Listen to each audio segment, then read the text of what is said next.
Every day, millions of natural lifters copy programs that were frankly never designed for them. The problem isn't that those workouts don't work.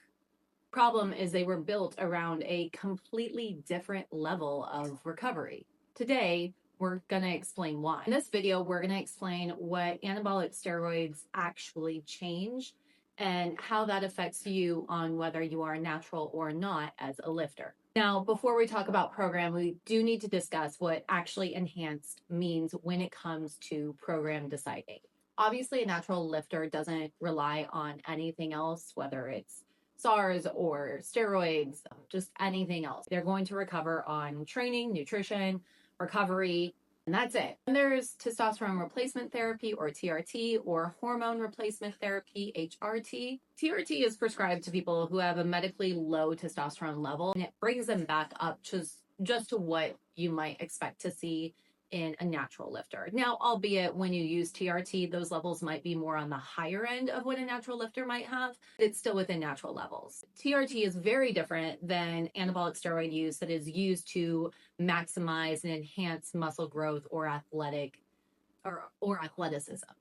When we're talking about enhanced athletes right now, we're discussing enhanced athletes that use TRT beyond a natural level, not TRT, beyond a level that you would see in nature, something that just far exceeds those levels. And that's going to completely change how they can recover and how they can train. And that's a key. Steroids don't change the biology of muscle growth. Muscles will still grow the same way they have always grown, whether you're on steroids or not. You'll need mechanical tension, progressive overload, time to recover, good nutrition. There is not a drug that replaces that formula. What steroids do change is recovery. After every training session, your body repairs the damaged muscles to prepare for the next session. Natural athletes can only recover from so much stress before their body starts to fatigue. Their progress just kind of stalls. Obviously, enhanced athletes recover much faster. Protein synthesis remains elevated longer. Muscle damage is repaired more quickly. They can often handle more training before recovery becomes a limiting factor. Aurora, this is Aurora. Isn't she cute? One way to think about this is steroids raise the ceiling. Natural athletes will always get to a point where more training will actually create more fatigue than muscle growth. Enhanced athletes just have a higher ceiling than that. In fact, enhanced athletes could benefit from more volume, more frequent training, and a greater overall workload because they recover more efficiently. Steroids also lower the floor. Natural athletes need efficient programming. Their workouts need to provide a strong enough stimulus to promote growth, which usually means training with challenging loads, applying progressive overload over time, getting a lot of workout sets close to failure, that 1 to 2 reps right before. Enhanced athletes have much more room for error. Even inefficient training sessions can have a substantial muscle growth in an enhanced athlete. Ouch, Aurora. Even inefficient training can produce noticeable muscle growth because anabolic steroids create a highly anabolic environment. Research has shown that anabolic steroids can increase lean body mass, even without resistance training. Obviously, combining them with resistance training can create the greater results.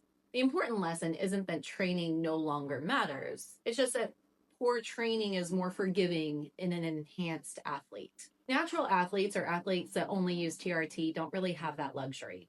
If your program is inefficient, your exercise selection is poor, and you are lacking consistency and effort, you are not going to see the results you want if you're natural. It's also why possibly copying professional bodybuilder programs could be a mistake for someone that's natural. Many high-volume routines became popular because enhanced athletes could recover from them. A natural athlete could simply possibly just experience fatigue instead of growing muscle from that same amount of volume. But whether you're natural or enhanced, the principles pretty much stay the same. Progressive overload still matters. Good exercise selection still matters. Nutrition, sleep, and consistency still matter. Recovery changes the rules of the programming. If recovery is the biggest difference between the natural and the enhanced, then the programming has to change too. The principles of building muscle that stay the same. How you apply them often doesn't. First, volume. Volume is simply the amount of hard work you perform, usually measured by the number of challenging sets you complete per muscle group. Because enhanced athletes recover much faster, they can usually handle more volume than a natural athlete. So that means for a natural athlete, adding sets doesn't automatically mean better. Once fatigue outweighs the growth stimulus, those extra sets stop producing results. Instead of building more muscle, they simply make it just harder to recover for your next workout. It's what's often called junk volume. Junk volume isn't training that's easy. It's training that no longer contributes any meaningful muscle growth, but it's continuing to increase your fatigue. The next difference is training frequency. Before anabolic steroids became mainstream, many bodybuilders trained each muscle group 2 to 3 times per week, while focusing on progressively getting stronger. As enhanced bodybuilding became more common, high volume body part splits became more frequent. Enhanced athletes could dedicate an entire workout to one muscle group, recover from that massive workload, and train it again a week later. Natural athletes usually respond to a different approach. Research suggests that natural athletes should consider training each muscle group twice per week, which will produce better results than putting all of that effort into a one-time single session. Instead of trying to destroy a muscle in a single workout, you're giving it multiple high-quality signals for growth throughout the week. The next consideration of difference is the effort. Natural athletes benefit from taking more working sets close to failure 1 or 2 reps before, because every set needs to provide a meaningful growth stimulus. Enhanced athletes can leave a little bit more room in the reserve. Since recovery is greatly improved, muscle growth doesn't depend as much as pushing every single set to the absolute limit. Load selection also matters. Many people assume that heavier weights automatically means building more muscle. In reality, hypertrophy usually results from moderate loads performed with high effort and good technique. For most, that means working within a range of about 5 to 15 repetitions. Moderate loads means building just as much muscle without that additional stress. I got hair in my mouth. Thank you, Aurora.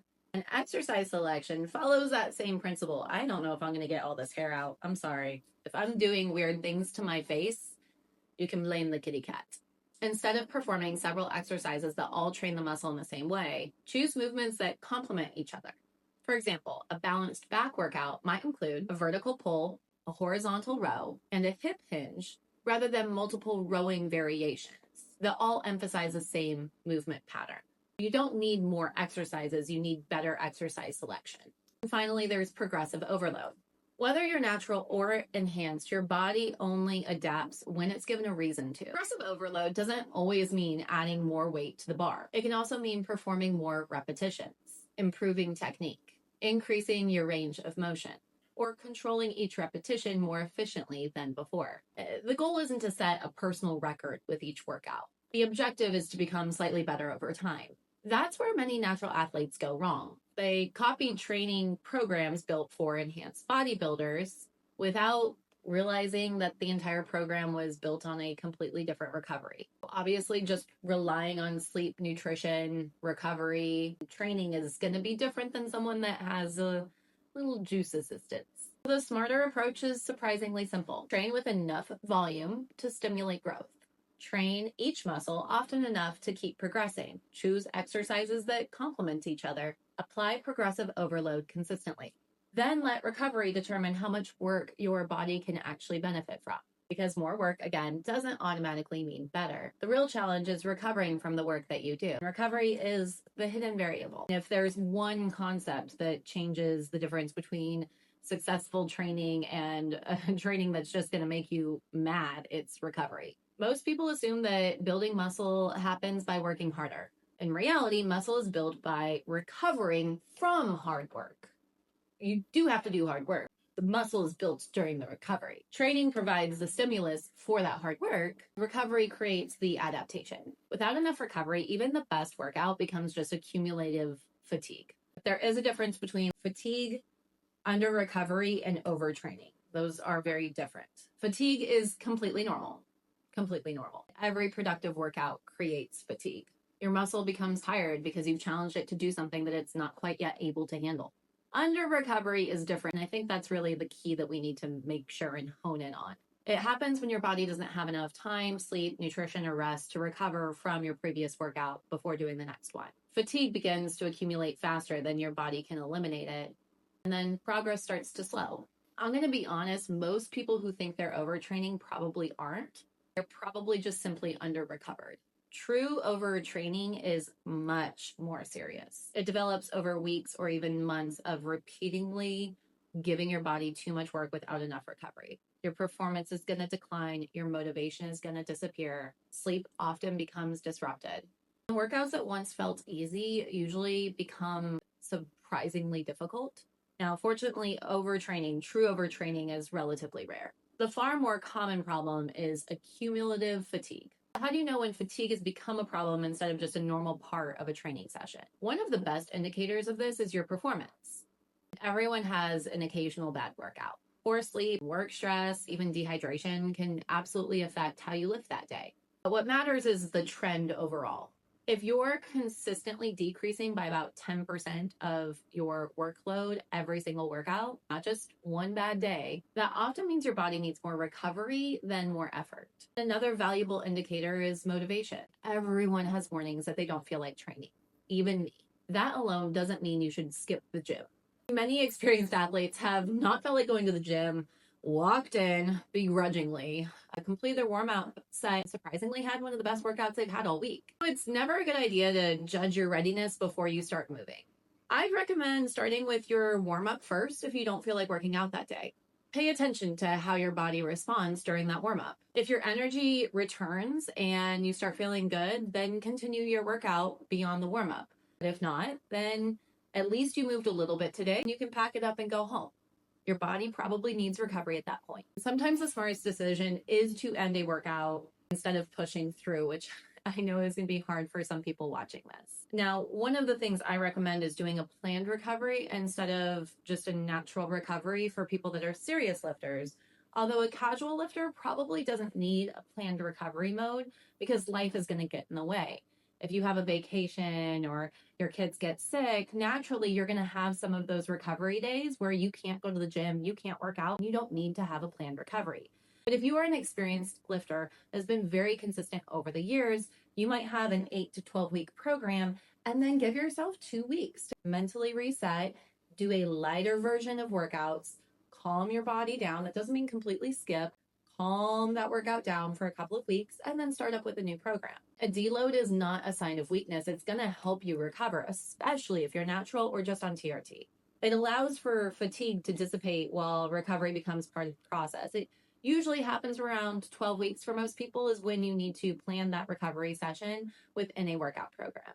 Some athletes are going to reduce their training volume by half for those week or two after the 12-week program. Take your volume, cut it in half for a week or two. You could take several days off from the gym completely if you want. I wouldn't do that for 2 weeks. You could take several days. You could take 4 or 5 days off if you want. Maybe throw in a light walk during that time. Take the time off. I know that it seems like you're losing progress by doing that. I promise you, your next training program, that next 12 weeks that you decide to do and follow is going to be much more successful if you give yourself a deloaded program. Again, if you aren't able to make it consistently to the gym, this isn't a recommendation for you. You're naturally getting that recovery in by just not going as consistently. Lowering fatigue allows your body to express the adaptations that you've already built. Many athletes return from a deload session stronger and ready to get back at it. I would say some of the most difficult people to convince to deload are going to be your professional bodybuilders or your professional athletes or your personal trainers or your really heavy go-hung lifters. Ironically, the people that want to perform the best need a slight break to do so. They won't do it. No! Just remember that light lifting and easy cardio can be an excellent tool for your muscle. Remind yourself of that. If you put it as part of your program, add it into that 13th week so you know it's coming, it will make it easier. So just plan it out. You've got 12 weeks. The week after you're doing half of it. That's it. Or doing cardio. That's your 13th week. That's part of your program. Another problem is that many people don't let recovery workouts stay recovery workouts. They'll walk into the gym and be like, today's going to be a light, easy workout. It's a recovery workout. This is week 13. I can do it. And you start working out and it just becomes another hard workout session day. So if that's you, I wouldn't recommend doing those lighter workout sessions. I would recommend avoiding the gym, doing like a walk. Just do some cardio. Stay away from the gym. Don't do like a 2-week light lifting kind of thing before going in. Take a few days off, walk away from the weights. If you can't control yourself, walk away. Recovery becomes even more important when you're in a calorie deficit. Whether you're preparing for a bodybuilding show or you're just trying to lose weight, your body is going to have less recovery ability than if you were in like a body recomposition kind of situation. So it's going to be harder for you to recover. It's absolutely essential that you do this.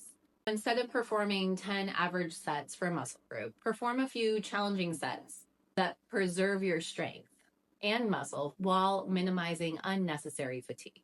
If additional calories need to be burned, moderate cardio is often a better option than more additional weight training. One of the biggest mistakes people make during a diet is trying to fix poor preparation at the end.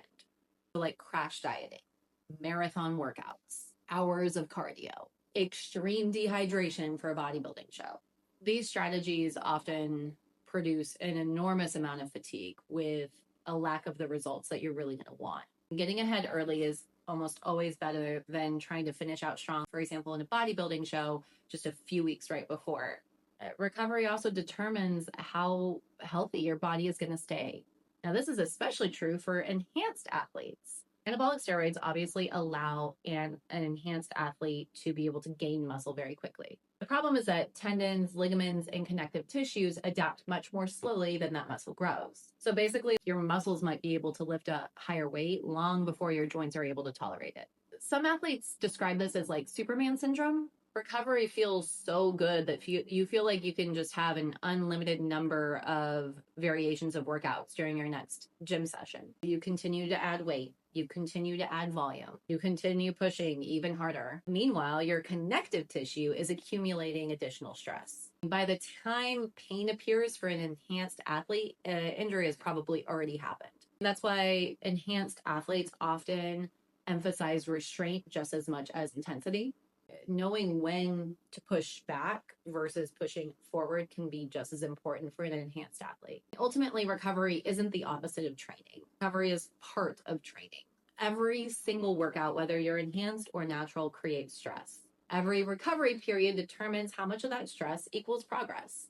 Basically, whether you are enhanced or not, today's workout will determine whether muscle grows tomorrow based on your recovery. So build your muscle smarter. After everything we've covered, one message becomes clear. Building muscle isn't about finding the perfect workout. It's about understanding how your body works and applying those principles consistently over time. One of the most overlooked skills in bodybuilding is anatomy. Instead of asking what's the best exercise for my chest, ask a different question. What is my chest designed to do? Every single muscle has a specific function. Your chest pulls your arms across your body. Your lats pull your arms down and back. Your shoulders raise and rotate your arm. Once you understand a muscle's job, choosing the right workout becomes a little bit easier. And it also changes how you think about lifting. Most people focus on moving the weight. Experienced bodybuilders focus on moving the muscle. Your hands simply connect you to the barbell or the dumbbell. The object isn't to move the weight from one place to another. It's to make the target muscle produce the movement. That's why small technique cues matter. So on rows and pull downs, for example, think about driving with your elbows instead of pulling with your hands. On presses, think about bringing your upper arms together instead of pushing the weight away. Those subtle changes often place more tension where you want it. Technique also has to stay consistent. If your squat becomes heavier because you're cutting the depth, or your row becomes easier because you're swinging your body, you haven't necessarily become stronger. You've just changed the exercise. Consistent technique allows you to measure real progress because the movement stays the same while your strength improves. This also highlights one of the biggest differences between bodybuilding and powerlifting. And if you're new to this channel, I have done both in my life. Powerlifters are trying to gain the most weight possible within the rules of the competition. Bodybuilders have a different objective. They want to place the greatest amount of tension on the target muscle while minimizing unnecessary stress on the joints. It's why many experienced bodybuilders prefer controlled exercises more than explosive ones. A controlled set that keeps consistent tension on the muscle often produces a better growth stimulus than rushing through heavy sets simply to move the weight. Now, if you're a casual lifter and you want to determine what should be more important to you, think of it this way. Are you training for athleticism or are you training to look good? That answer of the hybrid doesn't exist. I'm sorry. If you're trying to train like you look good, then keep that mindset of how a bodybuilder would do it. Whereas if you're trying to train for PRs and that makes you return to the gym, then maybe focus a little bit more on how a power lifter would do it. Many bodybuilders also are going to use lifting straps during pullover exercises, for example. Not necessarily because straps make the exercise easier, it doesn't. So they reduce grip fatigue so that the back becomes the limiting factor, not your forearms. Because the weight itself is never the goal for a bodybuilder, the muscle is. Obviously, training intelligently means tracking your progress intelligently. Don't track your progress using only one measurement. Track your strength, your body weight, your measurements, and your progress photos all together. I can weigh the same amount today as a day where I'm at a different body fat percentage. I personally weigh myself every day. Then I personally take the average of those weights as what I am considering myself this week. And I also do measurements. And I also do photos when I'm training for a show. Each of those tells part of the story. And together they tell a much more accurate story of either what's changing or maybe what's not changing.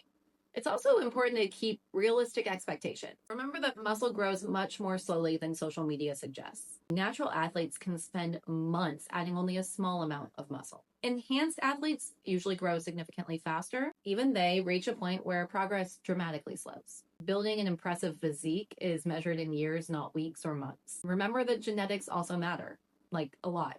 Some people just naturally build muscle faster. Or if you've taken a break from working out, but you've worked out consistently throughout your life, you're going to rebound back to that point faster than someone that hasn't lifted.